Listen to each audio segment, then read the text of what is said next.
You will find true success and happiness if you have only one goal. There really is only one, and that is this: to fulfill the highest, most truthful expression of yourself as a human being.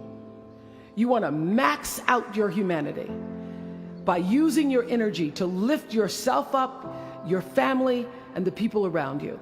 The single most important lesson I learned in 25 years talking every single day to people was that there's a common denominator in our human experience. We want to be validated. We want to be understood. I've done over 35,000 interviews in my career. And as soon as that camera shuts off, everyone always turns to me and inevitably in their own way asks this question: was that okay?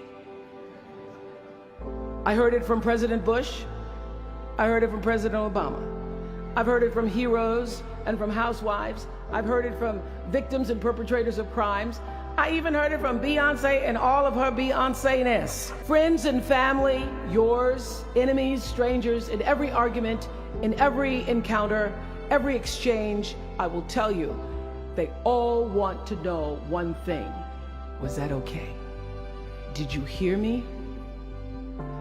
Do you see me? Did what I say mean anything to you? My hope is that you will try to go out and have more face-to-face conversations with people you may disagree with. That you'll have the courage to look them in the eye and hear their point of view, and help make sure that the speed and distance and anonymity of our world doesn't cause us to lose our ability to stand in somebody else's shoes and recognize all that we share as a people. This is imperative for you as an individual and for our success as a nation.